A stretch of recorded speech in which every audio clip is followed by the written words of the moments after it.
అప్పుల బాధలు వెంటాడుతున్నాయా? అయితే 6 JVR వారి జాతిరత్నాలు ధరించండి. 16 అణాల పట్టు సీర నేను కట్టుకున్నా.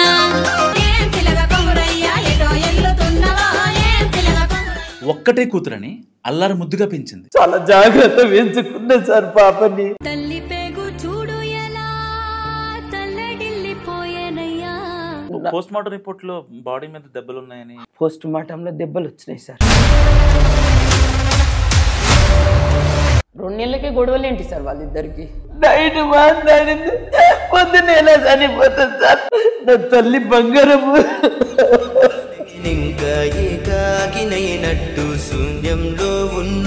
భర్త పోయాక కూతురే సర్వస్వం అనుకుంది. బిడ్డ లవ్ చేస్తుందని ఒకే ఒక్క రీజన్ తో అల్లుడిని కొడుకు అనుకుంది. ఏం బుజ్జగిచ్చిండో ఏం ఆశ చేసిండో, మమ్మీ ఒక్కతే కదా, నాకు మమ్మీ లేదు, మమ్మీని బాగా చూసుకో. అది మోసపోయింది సార్, మోసపోయింది. నిన్ను మోసం చేసిన మమ్మీ అని చెప్పింది సార్.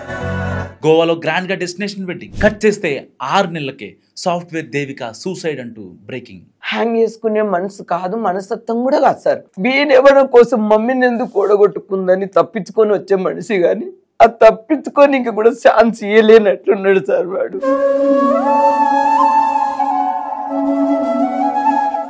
భర్త ఏమో చనిపోయిందని, అమ్మాయేమో చంపేశారు. కూతురు ఊరేసుకుందని కట్టుకున్నాడు కట్టుకథలు చెప్తుంటే ఆ తల్లి భరించలేకపోతుంది. 11:30కి చెల్లిని బావని పిలుచుకున్నారు, అందరు కలిసి చేసేసారు. చంపే అధికారం ఏ గవర్నమెంట్ ఇచ్చింది సార్?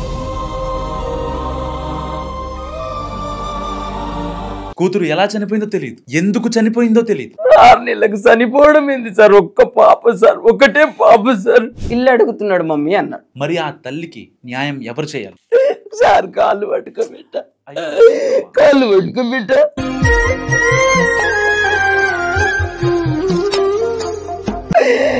ఏదో చేసేసిండు సార్, కొట్టి హ్యాంగ్ చేసిండు. కొట్టాలని కొట్టిండా, కొడితే పడిపోయిందా, తీసేసిండా? అసలు తప్పెవరిది? ప్రేమించినోడికి బానిసైన దేవి కాదా? కూతురు కోసం పెళ్లి చేసిన తల్లిదా? దేవతలాకి వచ్చి దేవతలాకి వెళ్ళిపోయిన తల్లి.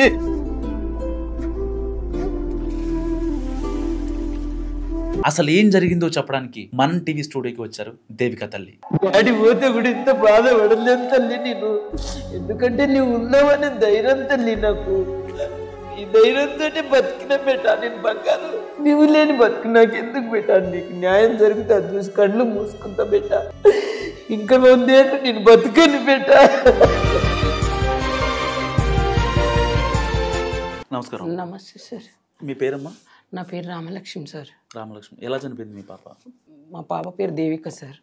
అందరికి రిక్వెస్ట్ ముందు చెప్తున్నా సార్, పాపకు న్యాయం కావాలని ఇక్కడ వచ్చాను సార్. నేను పాప చనిపోవడానికి కారణం ఏమిటనేది నాకు తెలియదు, కానీ అక్కడ చనిపోయింది వాళ్ళ ఇంట్లోనే చనిపోయింది, అబ్బాయి వాళ్ళ ఇంట్లో. మ్యారేజ్ అయ్యి 6 నెలలు అవుతుంది సార్. డైరాడూన్లో చదువుకుంది సార్, డిగ్రీ చేసింది, అగ్రికల్చర్ BSc చేసింది సార్. తర్వాత పూణేలో MSc చేసింది. గూగుల్ టెక్లో జాబ్ వచ్చింది సార్ పాపకు. ఇంకా నన్ను బాగా చూసుకుంటానేదే ఇంకా పాప ఉద్దేశం సార్. ఇద్దరం చాలా ప్రేమగా ఉండేవాళ్ళం, ఒకరు నిడిచి ఒకరు ఉండేవాళ్ళం కాదు సార్. చాలా అంటే చాలా ప్రేమ సార్. పాప ఒక జ్వరం వచ్చిన అవి గుర్తు వస్తేనే కట్టుకోలేను సార్. మాట్లాడడానికి కూడా రావట్లేదు నాకు. కాకపోతే అక్కడి నుంచి వచ్చిన ఇక్కడున్నా ఫోన్ చేసి అడిగేది, మమ్మీ ఎలా ఉన్నావు, హెల్త్ బాగుందా, హెల్త్ బాగాలేకుండా హాస్పిటల్కి వెళ్ళు, నీకేమన్నా ఫుడ్ ఆర్డర్ పెట్టానా, తింటావా మమ్మీ? అలా అంత ప్రేమగా మేము ఇద్దరం ఉండేవాళ్ళం సార్, చాలా ప్రేమగా ఉండేవాళ్ళం సార్. పాప ఒక్క క్షణం పాప నేను ఇడిచి ఉండేదాన్ని కానీ నన్ను ఇడిచి పాప ఉండేది కాదు సార్. 2 నెలల్లో ఇక్కడ గూగుల్ టెక్లో ఒక అబ్బాయి పరిచయం అయిందంట సార్. పాపకు మేము సంబంధాలను చూడడం ఖాయమే. అది మా మరిది కానీ మా తమ్ముడు కానీ చేద్దాం అనుకున్నాం, చదువు అయిపోయింది, మ్యారేజ్ చేద్దామని ఫిక్స్ అయినాం సార్. పాప ఏమందంటే గవర్నమెంట్ జాబ్ వచ్చాక చేసుకుంటాం మమ్మీ, ఇప్పుడు వద్దు, ఇప్పుడే ఎందుకు తొందరపడుతున్నావు, సంబంధాలు చూడకనే ముందు 1 month ముందు చెప్పించారు అక్కడ. ఇప్పుడే వద్దులే మమ్మీ, తొందరపడకు, నేను చెప్తా అప్పుడు చేసుకుంటలే మమ్మీ, ఇప్పుడు జాబ్. సంవత్సరాలు ఉంటాయి అమ్మాయికి? 25 సంవత్సరాలు సార్ పాపకు. నాన్న చనిపోయి ఒక 10-15 సంవత్సరాలు అవుతుంది సార్. చాలా కష్టపడి చదివించాను సార్. అదేం కష్టం అంటే ఈ గుండెకు తెలుసు సార్, నేను ఎంత కష్టపడ్డా పాప కోసం, అది నాకు తెలుసు సార్. పాప నిడిచి ఒక్క క్షణం ఉండలేకపోతున్నా సార్. నేను ఒక్క క్షణం అంటే ఒక్క క్షణం ఉండలేకపోతున్నా సార్. అక్కడ జాబ్ చేసుకుంటా ఆయన పరిచయం అయ్యిండు.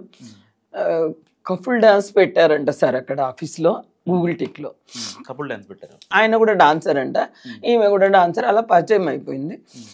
నాకు డాన్స్ వీడియో పెడితే ఎవరు పెట్టవాలంటే డాన్సర్ మమ్మీ, అక్కడ అంత ఫ్రెండ్స్ మేము అన్నది. చెప్పలేదు ముందు, అవన్నీ ఏం చెప్పలేదు. ఫస్ట్ తర్వాత చెప్పింది, ఈయన మమ్మీ మేమిద్దరం ఇష్టపడుతున్నాము, నువ్వు ఓకే అంటే మ్యారేజ్ చేసుకుంటాము అన్నది. అంటే వీళ్ళిద్దరు ఎన్ని 2 నెలలే సార్, 2 నెలల పరిచయం వాళ్ళకు. 2 నెలల రిలేషన్ కే పెళ్లి. 2 నెలలకు పరిచయం వాళ్ళకు. 2 నెలల రిలేషన్ లో వద్దు చూద్దాము అని అంటే ఆయన ఏమన్నాడు, ఇంటికి వచ్చి అబ్బాయి వాళ్ళ నాన్న కూడా బలం లేదు, 1 నెలల మ్యారేజ్ ఉంది, బలం అంటే జాతక ప్రకారంగా ఇంకా 2 సంవత్సరాలు ఆగి చేయాలి అంటే, నేను కూడా చూస్తా జాతకం అంటే, లేదు మేము చూసాము అంత బాగానే ఉంది, 20 రోజుల్లోనే మ్యారేజ్ చేయాలంటే, నేనన్నా 20 రోజుల్లో నా నుంచి ఎక్కడ అవుతుంది, కాదు బెట వద్దులే ఇంకా కార్తీక మాసంలో చేద్దాం కానీ 2 నెలల టైం తీసుకుందాం అంటే, 2 నెలల టైం తీసుకుంటారమ్మా కానీ మా అబ్బాయికి అది బలం లేదు, 20 రోజులు నెల లోపలనే చేయాలంట. చేస్తే 20 రోజులు 1 మంత్ లోపల చేస్తే బలం ఉంది, లేదంటే 2 సంవత్సరాల తర్వాత. ఒకటి ఉన్నా లేకున్నా సర్దుకొని పోయి చేసుకుందాము అనే మాట అడ్డారు సార్ మీరు వాళ్ళు. సరేలే అని మా తమ్మునికి అడిగా, మా మరిదికి అడిగా. ఇంకా బలం లేనప్పుడు అబ్బాయి నచ్చింది అంటున్నది కదా పాప, చేద్దాం పట్టు అని అన్నారు. మా మరిది కూడా అన్నారు, తమ్ముడు కూడా అన్నారు. వచ్చి అడిగిండు, వాళ్ళ మామయ్యకి అడిగారు, అబ్బాయి వాళ్ళ నాన్న మీ అందరు ఫ్యామిలీని పిలిపియండి అని అబ్బాయికి అడిగితే, వాళ్ళ చెల్లి, వాళ్ళ బావ, వాళ్ళ నాన్న సంపత్ కుమార్ ఆయన ఏమన్నాడంటే, మా తమ్ముడు ఏమడిగిండు ఆయనకంటే, అక్క ఒక్కతే ఎవరు చూసుకుంటారు ఆమెను, మేము ఇల్లరికం చూస్తున్నాము. మీ హస్బెండ్ చనిపోయాడు కాబట్టి మీరు ఒక్కరు ఉంటుంది. మీ తమ్ముడు మీకు మాట్లాడాడు, తమ్ముడు మాట్లాడాడు. మామయ్యని వాళ్ళని విలువంటే పిలిచారు, వాళ్ళు వచ్చారు. ఫ్యామిలీని విలువండి అంటే అబ్బాయికి చెప్పిన, మీ ఫ్యామిలీని విలువండి ఏంటిదో అడుగుతాము అంటే వచ్చారు వాళ్ళు. 4 వచ్చారు వాళ్ళు, చెల్లి, బావ, నాన్న, అబ్బాయి, 4 వచ్చారు ఇంటికి. ఆ వీడియోలు కూడా ఉన్నాయి సార్ మా దగ్గర. అయితే వచ్చి మాట్లాడారు. మాట్లాడితే నాకు ఒకటే పాప, ఒక బాబు, మా ఆవిడ లేదు, చనిపోయారు. మళ్ళీ ఇంకెవరున్నారు, బాబు ఇక్కడ జాబ్ చేస్తాడు, ముందు ఎస్ఐ జాబ్ వచ్చింది నాగ్పూర్లో, ఆయనకు దూరం అని నేనే మానిపించేసిన అన్నాడు ఆయన. అప్పటికి ఎందుకు గవర్నమెంట్ జాబ్ ఎందుకు మానిపించారండి, అంత చూస్తే కూడా దొరకది, మీరెందుకు మానిపించారని కొంచెం డౌట్ తోటి అడిగా.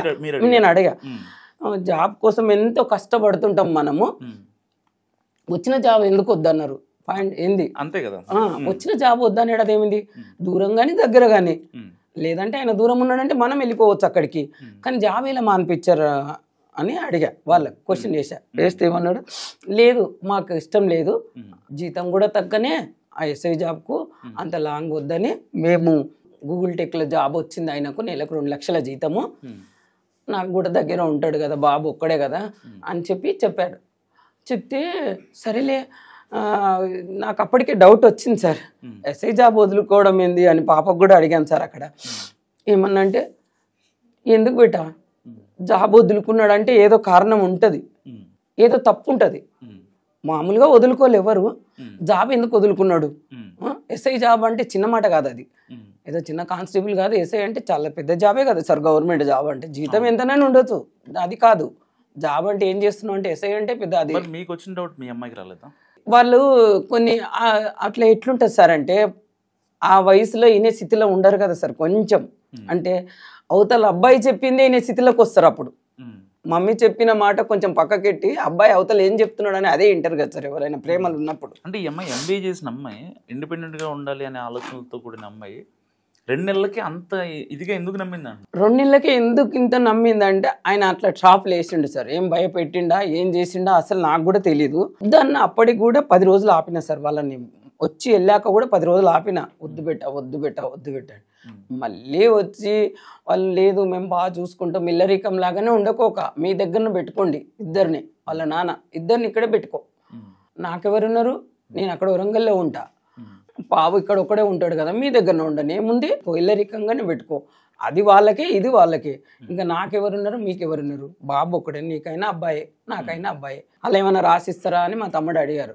అడిగితే రాసేయడం ఏముంది ఆస్తులా, మాకు ఆస్తులు ఏమి వద్దు కానీ ఉంటాడు ఇల్లరికంగా మాట మీద అని అంటే, ఇల్లరికం అంటే మేము రాసివ్వం కానీ అక్కడిక్కడ చూసుకోమని చెప్తున్నాము. ఉన్నాడు ఒకడు, ఇటు అటు చూసుకోవాలి. ఏమే మమ్మీగా, మమ్మీ లేదు మమ్మీలాగా చూసుకోవాలి. నేను నాన్న అక్కడ వరంగల్లో ఉంటా, మమ్మీని చూసుకోవచ్చు, మంచిగా మమ్మీలాగా చూసుకోవాలి ఉండాలి అని చెప్పారు సార్. ఇంకా సరేలే ఆలోచించి చెప్తామని చెప్తే ఇక పాప నన్ను కొంచెం కన్ఫ్యూజ్ చేసాం, ఆమెని నన్ను. ఓకే అని ఒప్పుకున్నాం సార్. ఇక 20 రోజుల్లో మ్యారేజ్ అంటే ఇంకా అన్ని షాపింగ్ అంతా ఇద్దరే చేశారు సార్. పాప ఇంకా అన్ని మేనేజ్ చేసుకున్నా సార్. 5 లక్షలు ఇచ్చి 10 తులాలు 15 తులాలు గోల్డ్ పెట్టేసిన, ఇంకా ఇద్దరికి కలిసి పెట్టేసిన సార్. అది తాలిబుడ్లు అవి ఇవి చేసుకున్నది నా సోమతకు తగ్గట్లే ఇచ్చేసిన సార్. వాళ్ళు ఇంత అంత వాళ్ళు క్వశ్చన్ వేయలేను, ఇంత అంత నేను క్వశ్చన్ లేను, ఆ సోమతకు తగ్గట్లే నేను ఇచ్చేసిన. బాగుంటే చాలు అనుకున్నా. మ్యారేజ్ అయిపోయింది. 23కి అయిపోయింది సార్. ఆగస్టు 23కు మ్యారేజ్ అయిపోయింది వాళ్ళది. ఆగస్టు 28కి మేము రిఫెక్షన్ పెట్టాం సార్. పెట్టినాక ఇంట్లో కొద్దిగా పెట్టి అందరి బంధువులను మా వాళ్ళని పిలిపించిన వాళ్ళు ఎవరు రాలేరు సార్. అప్పుడు కూడా చూస్తా ఒక 5-6 మంది వచ్చిండ్రు అంతే, చాలా మంది రాలేరు. అప్పుడు కూడా మీ అమ్మాయికి డౌట్ రాలేదా? ఇంకా మ్యారేజ్ అయిపోయింది. గోవాలు అట్లనే ఆయన అంటున్నాడు మీ వాళ్ళు రాలేరని నేను అడిగా. పాప కూడా అడిగింది, ఏం చరిత్ర వాళ్ళు చుట్టాలు ఎవరు రాలేరు అంటే, గోవాకి అంతమంది టికెట్లు పెట్టి ఇలా రూమ్లో కిరాయిలు అవి ఇవి అవుతాయి కదా, రిఫెక్షన్ కూడా బాగా చూసుకుంటాంలే, అక్కడ వస్తారులే అని మ్యాన్మేట్ చేశారు సార్. పెళ్ళైన 2 నెలలకి గొడవలు స్టార్ట్ సార్. రావడం పోవడం ఒక 1 మంత్ బాగానే వచ్చిండ్రు, బాగానే పోయిండ్రు, మంచిగా మాట్లాడిండ్రు. 2 నెలలు అంటే అత్తగారింటికి వెళ్ళడం, ఇటు పుట్టింటికి తిరగడం ఏముంటాయి కదా, ఇవే ఉంటాయి కదా సార్ 2 నెలల్లో గొడవ. అప్పటికే వచ్చి ఇంటి దగ్గరికి రిఫెక్షన్ అయినాక సత్యనారాయణ కథ పెట్టించాను, బీదర్ నరసింహస్వామి దగ్గరికి పంపించాను ఇద్దరిని. ఇవి తిరుగుడే సరిపోయింది సార్ వాళ్ళకు. మరి ఇవి తిరగంగా ఇవి చేయంగా 2 నెలల్లో అంత గొడవ ఏంటి సార్, అది అర్థం కాలేదు నాకు. మంచిగానే ఉన్నారు, వారం రోజులకోసారి వచ్చేవాళ్ళు సార్ బాగానే. ఒక్క 1 మంత్ ఇద్దరు ముఖంలో కళ బాగుంది, ఇద్దరు ఏ గొడవ లేదు, హ్యాపీగా ఉన్నారు అన్నట్లు బాగా కనిపించారు సార్ 1 మంత్ వరకు. మ్యారేజ్ అయినాక 2 మంత్ గొడవ అయింది కదా, అప్పుడు వచ్చేది కదా. అప్పుడు ఆ బాబు 2 మంత్ వస్తుంటే మొఖాలు గుర్తుపట్టినానండి ఇద్దరివి. 1 నెల 15 రోజుల తర్వాత మొఖాల మీద కళ పోయింది. ఇంకా అంటే ఎలా వచ్చిందంటే ఏదో రోగాలు వచ్చినట్టు అయిపోయినాయి ఇద్దరు. ఏమైంది బిడ్డ ముఖం అలా అయిపోయింది ఇలా అయిపోయింది అని అంటే, ఏం లేదు ఏం జరిగింది, ఏమైతుంది నాన్న చెప్పమ్మా, చెప్పు నాన్న. ఏం లేదంటే చిన్నగా మాకు ఇట్లా గొడవలు మామూలుగానే అయినాయి, చిన్న మామూలుగా గొడవలు అవుతాయి కదా అంటే, మీకు తెలియంది ఏముంది అని అన్న. గొడవ పెద్దగా చేసుకున్నారు ఇద్దరు. ఇంకా అపార్ట్మెంట్లో, వాళ్ళ అపార్ట్మెంట్లో చాలా గొడవ పెట్టుకున్నారు. నెల సంది గొడవ అయితే అపార్ట్మెంట్ వాళ్ళు కూడా 2-3 సార్లు పోయి అడిగారంట, మా ఫ్యామిలీ గొడవతోటి మీకేం సంబంధము రాకుండా అన్నారంట. అక్కడ వాళ్ళు పోలీస్ వాళ్ళు చెప్పారు ఇది విషయం. ఫోన్ చేసి ఆంటీ మాకు ఇద్దరికి గొడవ అవుతుంది, మీరు వస్తారా? నేను వస్తున్నా, మేము వస్తాం అక్కడికి, ఇక్కడ ఉండలేకపోతున్నాము, నైట్ 12 అయింది వచ్చింది, మార్నింగ్ మాట్లాడదాం బేట చరత్ పండుకోండి నాన్న అన్న. అంటే నీ దగ్గర పండుకుంటా, చరత్ ఆ బెడ్రూమ్లో పండుకొని అన్న. సరే పోనన్న, నువ్వు అక్కడ పండుకో, దేవికి ఇక్కడ పండుకుంటుంది అంటే ఉండండి. ఏడ్చుకుంటా పడుకుంది. చెప్పు బిడ్డ ఏమైంది చెప్పండి. ఏం చెప్పను మమ్మీ, ఏం చెప్పను, లేని అలవాట్లు అయితే లేవు, అన్ని అలవాట్లు ఉన్నాయి. శరచంద్ర మీ అల్లుడికి అన్ని అలవాట్లు ఉన్నాయి మమ్మీ, నాకు తెలియలేదు, ఇప్పుడే ఈ 15 రోజుల నుంచే తెలుస్తుంది అంతా. మ్యారేజ్ అయిన నెల వరకు బాగానే ఉన్నాడు, 2 నెలల సంది మాకు గొడవలు స్టార్ట్ అవుతున్నాయి. ఆయనకు లేని అలవాట్లు అంటే లేవు. అది చిత్రంగా ఇంత పెడతాడు, ఆఫీస్ కాల్ వచ్చింది అంటాడు, కిందికి వెళ్తాడు, కిందికి వెళ్ళి చేంజ్ చేస్తాడో ఏముందో నాకు తెలియదు మమ్మీ. కిందికి వెళ్ళేసి వస్తాడు, రాక్షసులాగా అవుతాడు మమ్మీ. గొడవకు స్టార్ట్, అది చిన్నది ఉన్న ఇంత చేస్తాడు, ఇంత చేసి గొడవ పడతాడు. కావాలంటే వీడియోలు కూడా ఉన్నాయి మమ్మీ, నువ్వు చూడు, నాదే తప్ప అనుకోకు, చూడు మమ్మీ గొడవలు పెడుతున్నాడు. అవన్నీ డిలీట్ చేశారు వాళ్ళు. 9:30, 10కి లేచారు. లేచి ఏమైంది నాన్న చరత్ చెప్పు నాన్న ఏమైంది, ఎందుకు గొడవ, మీ ఇద్దరు మ్యారేజ్ అయింది 2 నెలలు, ఎంజాయ్మెంట్ ఉండాలి నాన్న మీరిద్దరు, ఎవరన్నా మధ్యలో కూడా వస్తే ఎందుకు వచ్చిండ్రు అన్నట్లు ఉండాలి మీరిద్దరు. గొడవ ఏంటి నాన్న? లేదా అంటే పెద్దగా అరుస్తుంది, నువ్వు అరవవా, నువ్వు కూడా అరిచినావు కదా, నువ్వు అరిచినావు నేను అరిచినా, ఇద్దరం అరిచినాం, ఇద్దరు తప్పు చెప్పు మమ్మీకి అని పాప అన్నది. ఒక మానసికంగా ఏంటి చంపేస్తున్నాడు మమ్మీ అన్నాడు. అవునా వినాలన్నా అన్నాడు. ఫోన్లే బేట నాన్న శరత్ నువ్వు వెళ్ళిపో ఇంకా మీ అమ్మాయి ఆ మాట చెప్పడంతోనే మీరు ఇంకా ఆయన అన్న బెదిరిస్తారు. నువ్వు వెళ్ళిపో నాన్న 2 నెలలకి ఇంత పెద్ద గొడవలు అయినాయంటే ముందేముందో వద్దు నాన్న నువ్వు వెళ్ళిపో కోపం తగ్గినాక నాన్నగారిని చెల్లిని బావని తీసుకొని రా నేను కూడా మా తమ్ముని మా చెల్లెల్ని మా మరిదిని అలా పిలిపిస్తాను మాట్లాడుకుందాం ఒకసారి మాట్లాడి తప్పు ఒప్పు ఏముందో చూద్దాం నచ్చితేనేమో ఓకే నచ్చకపోతే చూసుకుందాం బేటా వద్దు నువ్వు వెళ్ళు ఇక నువ్వు నేనంటే పెద్దగా అయిపోతుంది ఇక్కడ కూడా బాగోదు అంటే సరే వెళ్ళిపో ఇంకా నువ్వు వెళ్ళిపో అన్న వెళ్ళిపో ఇంకా సరే అని అలాగే సోఫా పైన కూర్చున్నాడు ఇంకా 1/2 అవర్ కూర్చున్నాడు అలాగే వెళ్ళిపోమంటే వెళ్ళాడు పాపని మళ్ళీ ఏమి కన్ఫ్యూజ్ చేసిండు సార్ ఇంకా మళ్ళీ కన్ఫ్యూజ్ చేసిండు వెళ్తాను బట్ అప్పుడు మీ మాట కూడా వెళ్ళలేదు మీ అమ్మాయి వెళ్తా మమ్మీ ఇదొక్కసారి వెళ్ళేసి వస్తా ఇదొక్కసారి వెళ్తాను వద్దు బేట ఒకసారి వద్దు 2 సార్లు వద్దు 2 నెలల కింద పెద్ద గొడవ అయింది ఇంకా అక్కడ ఏం జరిగిందో నాకు తెలియదు నీకు తెలియదు వద్దు ఈ 2 నెలలకి ఎవరైనా చేసుకున్న భర్త ఇలా 2 నెలలకు గొడవ వాడాడు భార్యను ప్రేమగా చూసుకుంటారు రోజు కూలి చేసిన అబ్బాయి కూడా భార్యను చూసుకుంటాడు రోజు తాగొచ్చిన అబ్బాయి కూడా భార్యను చూసుకుంటాడు ఇంత పెద్ద చదువు చదివి 2 లక్షల జీతం ఉన్నదని చెప్పి సాలరీ 2 లక్షలు వస్తుంది అంత చదువుకున్న సంస్కారం ఉన్నోడు 2 నెలల గొడవేంది బేట మీ ఇద్దరికి నేను కట్టుకోలేకపోతున్నా వద్దు బేట అంటే ఆంటీ ఇది ఒకసారి పంపియండి నెక్స్ట్ నీ దగ్గరికి రామిగా గొడవ అయితే అక్కడనే చూసుకుంటే ఇక అన్నాడు అక్కడనే చూసుకుంటానే మాట ఏంది శరత్ చెప్పినానా ఏంటి అక్కడనే చూసుకుంటా అంటే సర్దుకుంటామంటున్నావా ఇంకేమైనా చేస్తా అంటున్నావా అన్న అప్పటికే అయ్యో ఆంటీ అంత పెద్ద పెద్ద మాటలు ఎందుకు మేమే సర్దుకుంటాము నేనే తగ్గుతా కోపం తగ్గించుకొని మాట్లాడుకుంటాము ఒకటి అయిపోతాం మంచిగా ఉంటాము కోపం ఎందుకు వస్తుంది ఎందుకు తగ్గించుకుంటారు విషయం చెప్పండి నీ వల్ల కోపం వస్తుందా ఆమె వల్ల కోపం వస్తుందా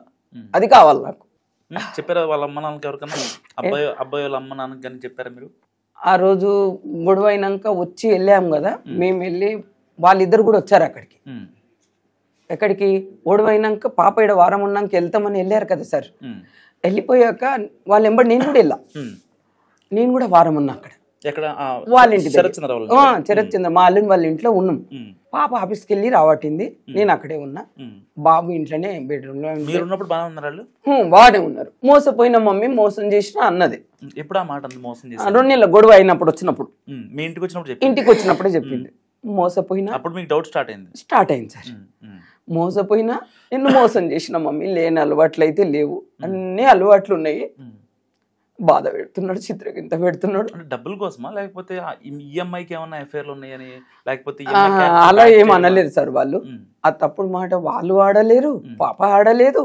కాకపోతే ఇల్లు అడుగుతున్నాడు మమ్మీ అన్నాడు మేము హైటెక్ సిటీలో ఇల్లు తీసుకుంటున్నాం ఆంటీ 2 కోట్లు పెట్టి తీసుకుంటున్నాము నాన్న 1 కోటి రూపాయలు కట్టాడు అన్నాడు కడితే నేనేందుకు అమ్ముదు నాన్న నేను అమ్మి ఎక్కడ పోను నన్ను ఎవరు చూస్తారు మీ దగ్గర వచ్చి నేను ఎలా ఉంటా నా ఇంట్లో నేను ఉండగలుగుతా మీ దగ్గర వచ్చి ఉంటే ఇక్కడ వచ్చి బతుకుతున్నది అంటారు కానీ ఉన్నదని అన్నారు 4 రోజులు అల్లం దగ్గర కూతురు దగ్గర అయితే ఉంటే ఓకే మీరు వచ్చి నా దగ్గర ఉన్న అమ్మాయి మొత్తం ఇంకెక్కడున్నా ఎవరేమన్నారు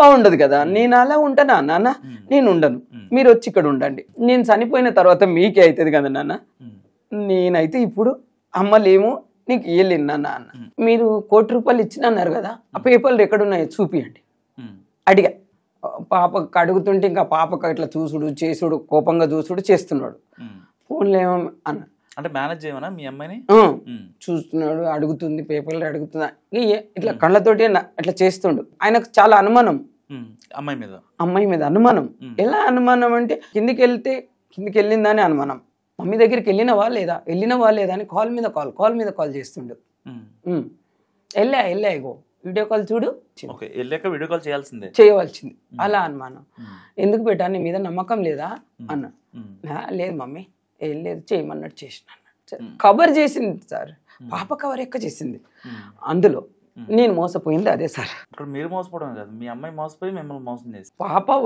ఆయనకు మా అల్లునికి మోసపోయింది ఆయన చెప్పిండు సీటింగ్ చేసిండు ఏం చేసిండో ఏం భుజగిచ్చిండో ఏం మాస చేసిండో మమ్మీ ఒక్కతే కదా నాకు మమ్మీ లేదు మమ్మీని బాగా చూసుకుందాం నాకు 2 లక్షల జీతము అది మోసపోయింది సార్ మోసపోయింది నేను మోసపోయినా నిన్ను మోసం చేసిన మమ్మీ అని చెప్పింది సార్.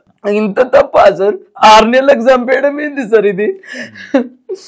6 నెలలకు చనిపోవడం ఏంది సార్? ఒక్క పాప సార్, ఒకటే పాప సార్, డాడీ లేరు, ఒక్క పాప. ఎంత అపురూపంగా పెంచుకున్నా సార్ బాబాని. వారమున్న చెల్లి వచ్చింది అక్కడికి, బావ వచ్చాడు. గొడవ అయింది, ఆయననే చెప్పిండు ఇలా గొడవ అవుతుంది అంటే. వాళ్ళు కూడా చెప్పారు. ఇక్కడ పోలీసులు చెప్పేది ఏంటంటే ఉరేసుకుంది అనేది. అదే ఈ గొడవ 2 నెలల గొడవ చెప్తున్నా సార్. మీరు ఇచ్చిన స్టేట్మెంట్ లో ఏముంది? ఏమి గొడవ పాయింట్, వాళ్ళు పోలీసు వాళ్ళు ఇన్వెస్టిగేషన్ వెళ్ళాలి. ఇప్పుడు ఆమె చెప్పనికే లేదు. ఎందుకు గొడవ అవుతుందని నేను గట్టిగా అడుగుతే ఇంకే పాప లేదు. నిజం ఆయన ఒప్పుకోడు, నేను చంపినా అని ఒప్పుకోడు. ఎవరు చెప్పాలి? చనిపోకముందు మీకు లాస్ట్ కాల్ ఎప్పుడు చేసింది దేవిక? లాస్ట్ కాల్ చూడు సార్, సండే రోజు 8:39 మధ్యలో చేసింది సార్. మధ్యాహ్నం నేనే చేసిన సార్ ఆ రోజు, సండే రోజు 2 గంటలకు. వస్తుర్రా బేట అంటే, వస్తున్నాం మమ్మీ, డిన్నర్ రెడీ చేయి, నైట్ వస్తున్నాం అన్నది. లేదు బేట నీకు ఎంత తేడా కొడుతుంది. నిద్రలో ఉన్నాం మమ్మీ అన్నది. అప్పటికి గొడవ అయింది. నిద్రలో ఉన్నాం మమ్మీ అన్నది. నిద్ర కాదు బేట, ఏదో ఏడ్చినట్లు వస్తుంది బేట, నేను వస్తున్నా అన్న. అయ్యో మమ్మీ నేను 6కి ఫోన్ చేస్తా అన్నది. డిన్నర్ రెడీ చేయి మమ్మీ, నేను వచ్చేస్తున్నాం, ఆడికే వస్తాం, అక్కడ వచ్చి తినేస్తాం, మేము తినేసి 1 గంట ఉండి మేము వచ్చేస్తాము అన్న. ఏం సుఖం చూడలేదు సార్, డాడీ సుఖం చూడలేదు, అక్క చెల్లెళ్ళు తోడు పుట్టిన వాళ్ళ సుఖం చూడలేదు, అన్నదమ్ముల తోడు చూడలేదు సార్. ఏ తండ్రి అయినా స్కూటీ పైననో బైక్ పైననో కార్లను తీసుకుపోయి కాలేజీలో వదిలేసి వస్తా, ఆ సుఖం చూడలేదు సార్. నా పాప చాలా జాగ్రత్త పెంచుకున్నా సార్ పాపని. నా అమ్మ నా తల్లి బంగారము. మీతో మీ పాప లాస్ట్ కాల్ ఏం మాట్లాడింది? వస్తున్నావా బిడ్డ అంటే, లేదు మమ్మీ డిమార్ట్కి వెళ్తున్నాము, నాకు ఎక్కడ ఏం సుధరాయిస్తలేదు రావడానికి, డిమార్ట్ వెళ్తున్నాను, రేపు ఆఫీస్ కాగానే వచ్చేస్తామని కొంచెం బాధగా చెప్పింది సార్. పోనీ నేను రానా బిడ్డ అంటే, వద్దులే మమ్మీ, నేను అక్కడికి వచ్చి నీకు అంతా చెప్తాను, ఏమున్నది నీకు అంతా చెప్తా, అడుగుతావు కదా ఏంటి ఏంటి అని అడుగుతావు కదా, నేను అక్కడ రేపు ఆఫీస్ కాగానే వచ్చేస్తాను, నీకు అన్ని చెప్తాను లేని అన్నది. వాడు ఇన్నట్లున్నాడు భర్త, ఏం చెప్తుంది అనుకున్నాడో ఏం చేసిండో, ఏదో చేసేసిండు సార్. కొట్టి హ్యాంగ్ చేసిండు. కొట్టాలని కొట్టిండా, కొడితే పడిపోయిందా, తీసేసిండా? ఆమె వేసుకోదు సార్, ఆమె హ్యాంగ్ వేసుకోదు. ఎందుకు వేసుకోదంటే నా గురించి ఆలోచిస్తుంది సార్. హ్యాంగ్ వేసుకునే పిరికిదే కాదు సార్, ఆమె అస్సలు పిరికిది కాదు సార్. హ్యాంగ్ చేసుకునే మనసు కాదు, మనస్తత్వం కూడా కాదు సార్. ఎందుకంటే ఇంత కష్టపడి చదివించింది మమ్మీని ఎందుకు ఆగం చేతాము? బీనెవరి కోసం మమ్మీని ఎందుకు కూడగొట్టుకుందని తప్పించుకొని వచ్చే మనిషి కానీ ఆ తప్పించుకొని ఇంక కూడా ఛాన్స్ ఇయ్యలేనట్లున్నాడు సార్. వాడు అంత నేను కొట్టి వేసేసాడు సార్, వాడే కొట్టి వేసాడు సార్, అంతే. కొట్టి వేసిండు, వాడే హ్యాంగ్ చేసుకున్నదని పోలీసులకు చెప్పిండు. పోస్ట్ మార్టం రిపోర్ట్ లో బాడీ మీద దెబ్బలు ఉన్నాయని. ఉన్నాయి సార్, పోస్ట్ మార్టంలో దెబ్బలు వచ్చినాయి సార్. 4 అంచులు ఒక్క దాంట్లోనే వాళ్ళు హ్యాంగ్ అన్నారు. ల్యాబ్కు పంపించారా అంటే ల్యాబ్కు పంపము, వాటర్లో పడి చనిపోయిన వాళ్ళనే ల్యాబ్కు పంపిస్తాము, రేసుకున్న వాళ్ళని ల్యాబ్కు పంపించమన్నారు. ఎవరు? ఏసీపీ. అలా ఇలా సార్. పాప రాత్రి కాల్ చేసింది, లాస్ట్ కాల్ అదే కదా సార్. రేపు వస్తామని చెప్పింది కదా ఏడ్చుకుంటా. రేపు వస్తాంలే మమ్మీ, నీకు అంతా వచ్చి చెప్తా, బయటికి వెళ్తున్నాం, డిమార్ట్ వెళ్తున్నాం, బాధలో చెప్పింది సార్. అంతా ఏదో జరుగుతుందని నాకు అనుమానం వచ్చింది. 1-2 మాటలు గుచ్చి అడిగా సార్. యాదొద్దు వచ్చేయంటే, వచ్చి చెప్తాలే మమ్మీ, వచ్చి చెప్తాలే, అన్ని చెప్తా అన్నది. చెప్పలేదు సార్. రేపు పొద్దున వస్తాన్నది. సరే రేపు వచ్చి చెప్తుందేమో అనుకున్నా సార్. రేపు పొద్దున వస్తుందేమో చెప్తుందేమో, ఏమో ఉన్నది. నాకు డౌట్ వచ్చింది సార్, అప్పటికే డౌట్ వచ్చింది. ఆమె బాధలో మాట్లాడింది సార్, కానీ అవకాశం ఇవ్వలేడు వాడు. అవకాశం ఇవ్వలేడు సార్, నాకు చెప్పడానికి అవకాశం ఇవ్వలేడు. ఏదో భయపెట్టిండా, ఏం చేసిండా కానీ అవకాశం ఇవ్వలేడు. పొద్దున చూస్తే నాకు ఆఫీస్కి వెళ్ళే ముందు గుడ్ మార్నింగ్ మమ్మీ అని పెట్టేది సార్ పాప. ప్రతిరోజు పెట్టలేదు. 10-11 అయింది సార్, పెట్టలేదు. 11 అవుతుంది, పాప పెట్టలేదు. మండే రోజు, ఆ రోజు నేను దేవుని పూజ చేసి కూర్చొని ఫోన్ పట్టుకొని కూర్చున్న, ఫోన్ చేతున్నా రాత్రి బాధలో చెప్పింది కదా, ఏమన్నా జరిగిందా తల్లికి ఏమన్నా జరిగిందా, నా బిడ్డకి ఏమన్నా జరిగిందని బాధలో ఫోన్ పట్టుకొని కూర్చున్నా సార్. ఫోన్ వచ్చేసింది, మా అల్లుని ఫోన్ వచ్చింది సార్. హలో చరత్ అంటే, నేను చరత్ గాను ఎస్ఐ జగదీష్ మాట్లాడుతున్నా, మీ పాప ఇక్కడ ఊరేసుకున్నది, ఆయన వేసుకొని చనిపోయింది ప్యాన్కు అని. అలా ఎలా చనిపోతుంది సార్, నైట్ మాట్లాడింది పొద్దున్న ఎలా చనిపోతుంది సార్, పొద్దున వస్తున్నది నైట్ ఎలా నైట్ ఏం జరిగింది సార్, అలా ఎందుకు చనిపోతుంది, అబద్ధం చెప్తున్నావు సార్, అలా అనకండి సార్, మీ కాలు పట్టుకుంటే అలా అనకండి సార్ అన్న. బెడ్రూమ్లోకి వెళ్ళారు సార్, నన్ను చూడని వెళ్ళారు, పాపని చూడని వెళ్ళారు సార్. అసలు పాప పక్కన చూసా, అలా చూస్తా కింద బెడ్ ఉంది, అంత బెడ్ కండ్ల పడుతుంది, రెడ్ అంతా రక్తం అంత కండ్ల పడుతుంది సార్. ఇప్పుడు ఇడవకండి, మా వాళ్ళు వస్తున్నారు, గంట సేపు ఆగండి. ఇలాగ పాప చనిపోయింది కదా సార్, బతికైతే లేదు కదా, ఒక గంట కిడిచినా ఏం కాదు, 2 గంటల కిడిచినా ఏం కాదు, ఏమవుతుంది, ఒక గంట కిడిచినా ఏం కాదు, ఇంకా 4 గంటల కిడిచినా ఏం కాదు. బతికుందంటే హాస్పిటల్ తీసుకెళ్దాం, బతికుందా చెప్పండి సార్, ఇడవకండి అంటే పాప అదే స్మెల్ వస్తుంది, ఇడవాలి, బాడీ డీకంపోజ్ అయిపోతుంది, అవుతుంది. ఎప్పుడు సార్ 9కే మాట్లాడింది పాప నాతోటి, 11-12 2-3 గంటల వాసన వెళ్ళా సార్, 2 రోజులు 3 రోజులు ఉంటారు, ఎందుకు 2-3 గంటలైనా వాసన ఎందుకు వస్తుంది, రాని గ్లాస్ తెచ్చి గ్లాసులో పెడదాం, ఇక్కడే పెట్టి మా వాళ్ళంతా వస్తారు, మీడియా వాళ్ళని అంతా పిలుస్తా, ఏం జరిగిందో నాకు చెప్పాలి.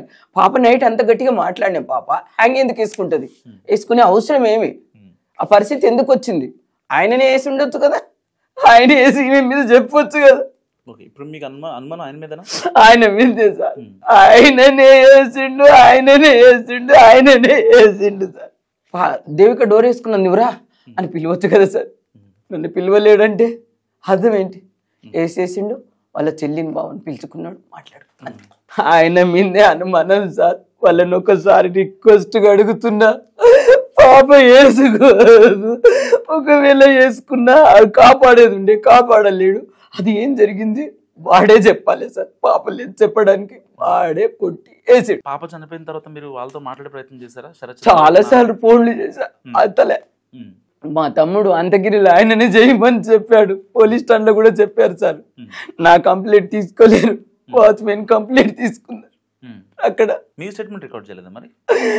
నా స్టేట్మెంట్ మీద చేసామంటున్నారు, ఒక 2 నెలలు నెల సంది తిరుగుతుంటే అప్పుడు నా స్టేట్మెంట్ మీద కంప్లీట్ ఇది రాస్తున్నారు సార్. ఇప్పుడు నేను ఫ్యామిలీని కూడా తీసుకోమంటున్నా అప్పటి నుంచి. మీ వాచ్మెన్ ఏం చెప్పాడు? వాచ్మెన్ ఏం చెప్పాడంటే, వాళ్ళిద్దరు గొడవ పడేవాళ్ళు, ఎప్పటికీ వాళ్ళిద్దరు గొడవ పడేవాళ్ళు, మేము చూసే వాళ్ళం, ఎంత చెప్తున్నారు సార్, ముందు వెళ్ళిపోయారు, మేడం వెనకకెళ్ళి వచ్చింది, ఎప్పుడు వచ్చిండ్రో తెలీదు, పొద్దున చూస్తే హ్యాంగ్ ఉన్నది అని చెప్పిండు ఆయన. ఆయన తెలిసింది వాళ్ళు చెప్పింది చెప్పాడు. కానీ ఆయన ఎందుకు వెళ్తాడు సార్ వాచ్మెన్ లోపలికి, ఆయనకు తెలిసింది ఆయన చెప్పిండు, ఓకే. డోర్ లాక్ వేసి ఎలా వెళ్తాడు, డోరు నేను ఇతల పోయి పండుకున్నా, ఆమె అవతల పండుకుంది, గొడవ పడ్డా, నేను కిందికి వెళ్ళిపోయినా, ఆమె డోర్ వేసుకున్నది, ఏదో పండుకున్నది కదా అని నేను ఈ బెడ్రూమ్లో పోయి పండుకున్నా అని ఆయన చెప్పిండు స్టేట్మెంట్లో. ఓకే, ఆయన మాట ఓకే అనుకుందాం సార్. అలా వాచ్మెన్ వెళ్ళాడు, వాచ్మెన్ లోపలికి ఎందుకు వెళ్తాడు బెడ్రూమ్లోకి, బయట వర్క్ చేసుకునేట ఆయన లోపలికి ఎందుకు వెళ్తాడు, వెళ్ళారు కదా. మరి వెళ్ళినప్పుడు ఈయననే చూసి ఈయననే నొల్లి పెడితే వాళ్ళంతా వచ్చింటారు కదా అప్పుడు 10:30కు. అదే కదా సార్ జరిగింది. ఆయననే చేసిండు. 11:30కి చెల్లిని బావని పిలుచుకున్నారు, అందరు కలిసి చేసేసారు అనుకుంటున్నారు. మరి మీరు ఇంత జరిగింది, మీరు పాపను కోల్పోయారు, జరిగిన సీన్ ఆఫ్ అఫెన్స్, ఆ మర్డర్ జరిగిన విధానం మీరు ఇంత కళ్ళ గట్టిగానే చెప్తున్నారు కదా. అవును సార్. మరి మంచి లాయర్ని పెట్టి మాట్లాడచ్చు కదా. మంచి లాయర్ ఎవరు సార్, మంచి లాయర్ని పెట్టినా వాడు ఏదో చెప్తున్నారు, ఏదో చేస్తున్నారు. ఏ లాయర్ని పెట్టినా ఎఫ్ఐఆర్ ఇక్కడ ఇవ్వండి, తీసుకోండి, అంతే. అటే ఏ లాయర్ పెట్టినా 5, 10 ఎంతనో ఇచ్చేస్తాము, లాయర్ చూస్తాం, ఎఫ్ఐఆర్ కాఫీ ఏమా తీసుకో. పాపనైతే వాడే వేసేసిండు సార్. వేసేయకుంటే చెప్పాలి, నాకు ఎలా బతకాలి సార్, నేను ఎలా బతకాలి, ఈ పాపను ఓడగొట్టుకుని. ఒకవేళ పాప తప్పుంది అనుకుందాం సార్, మనం విడాకులు తీసుకోవాలి కదా సార్. అదే కదా. చంపే అధికారం ఎవరు ఇచ్చిండ్రు సార్? 25 సంవత్సరాలు ఎంత కష్టపడ్డా సార్, ఎంత కష్టం. చంపే అధికారం ఏ గవర్నమెంట్ ఇచ్చింది సార్? ఏ గవర్నమెంట్ ఇచ్చింది సార్? మరి ఇప్పటి వరకు వచ్చి ఎలా ఉన్నావమ్మా అని ఒక్కరు కూడా వచ్చి అడగలేరు సార్. ఎంత బాధ అనిపిస్తుంది నాకు. ఇంటి నిండా కాలేజ్ గిఫ్ట్లు, ఇంటి నిండా మీ ఫోటోలు, ఇంటి నిండా మా ఇద్దరు ఫోటోలు సార్. అంత సెంటిమెంట్ సార్ మా ఇద్దరిది, అంత సెంటిమెంట్. నాకు బతకాలని కూడా లేదు బేటా, నువ్వు లేని బతుకు కూడా నాకు వేస్ట్ బేటా. డాడీ పోతే కూడా ఇంత బాధపడలేను తల్లి నేను, ఎందుకంటే నువ్వు ఉన్నావనే ధైర్యం తల్లి నాకు. నీ ధైర్యంతో బతికిన బేటా నేను బంగారు. నువ్వు లేని బతుకు నాకు ఎందుకు బేటా? నీకు న్యాయం జరిగితే అది చూసి కళ్ళు మూసుకుంటా బేటా. ఇంకా 100 ఏళ్ళు నేను బతుకని బేటా. ఫైనల్ గా ఏం కావాలి అంటే వాళ్ళు వచ్చి మాట్లాడాలా? మీ పాప ఎలా చనిపోయిందని తెలియాలి. వాళ్ళు వచ్చి మాట్లాడాలి. పాప ఎందుకు చనిపోయింది చార్జ్ షీట్ లో కరెక్ట్ యాడ్ చేయమని సార్. ఆయన ఏం చేసిండు, పోరంక్షిలో హ్యాంగ్ అని ఇచ్చిండ్రు అన్నారు. పోస్ట్ మార్టంలో దెబ్బలు వచ్చినాయి, పోస్ట్ మార్టంలో దెబ్బలు ఉన్నాయని చెప్పి చార్జ్ షీట్లో ఇవ్వనండి సార్. పోరంక్షిలో హ్యాంగ్ అన్నారు కదా, హ్యాంగ్ ఆమె వేసుకున్నదని ఆయన చెప్తున్నాడు. ఆయన వేసిండని నేను చెప్తున్నా. ఆయనది రాయండి, నాది రాయండి, కోర్టు చూసుకుంటుంది ఏది కరెక్ట్ ఏది న్యాయం. ఆయననే కొట్టి వేసిండని నేను చెప్తున్నా. ఇప్పుడు పోస్ట్ మార్టం వచ్చిన వాళ్ళు పోరంక్షి వాళ్ళు ఆమె వేసుకున్నది ఆయన వేసిండని చెప్పలేరు కదా సార్. హ్యాంగ్ అని చెప్పింది. హ్యాంగ్ అంటే ఈమె వేసుకోవచ్చు, ఆయన కూడా వేయచ్చు అంటే ఉండదు కదా సార్. అది 2 రాయమనండి సార్ చార్జ్ షీట్లో. వీళ్ళని కూడా హ్యాడ్ చేయమనండి. మీరు బాధపడకండి, మీ బాధ తీర్చలేంది పోడ్చలేంది, కానీ మీరు కొంచెం ధైర్యంగా ఉండి ఏం చేయాలో అది చేయండి. దానికి మేము సపోర్ట్ ఇస్తాం. ఓకేనా? మీరు చెప్పండి సార్, నేనేమి చేస్తాను సార్, నేనేం చేస్తాను సార్. వాళ్ళని పిలిపిస్తారా సార్? మాట్లాడదాం, పిలిపిద్దాం. పిలిపియండి సార్. ఇప్పుడు మీరుంటే గొడవ పడం కదా సార్, మాట్లాడతాం కదా. మీడియా దగ్గర అయితే మాట్లాడతాం కదా, ఏంటిది అనేది ఏం జరిగింది అనేది మాట్లాడిపియండి సార్. బరువు తగ్గిపోతుంది కొంచెం. నాకు సస్పెండ్ బరువు అయింది సార్. అక్కడనేమో పోలీసు వాళ్ళు చూడని పోయారు. పోస్ట్ మార్టం సీకట ఇచ్చిండ్రు, నైట్ కొను 12 గంటల రాత్రికి పాతేసిండ్రు. అక్కడ కుండ తిరగాలి, ముందలు వెళ్ళాలి, ఆమెను చూడొద్దు. ఊరు వాళ్ళు ఎట్లుంటారు సార్, అంత ఒక ప్లాన్ ప్రకారం జరిగింది. 12 గంటల రాత్రికి నువ్వు కుండ తిరుగు, నువ్వు ముందలు వెళ్ళు, పాపను చూడొద్దు అంటే ముందలు వెళ్ళు, అక్కడ చూడని వెళ్ళారు. మన వేసేసిండ్రు సార్. లాస్ట్ అసలు చూడండి వెళ్ళారు సార్. అపార్ట్మెంట్ దగ్గర కింద వచ్చి చూసిందే కానీ నన్ను చూడండి వెళ్ళారు. అక్కడ ఇంటి దగ్గర వచ్చి అప్పుడు షాక్లో ఉన్న 20 నిమిషాలు పెట్టిండ్రు, అవి కూడా ఫోటోలు ఉన్నాయి సార్. నేను చేయాలనా సార్?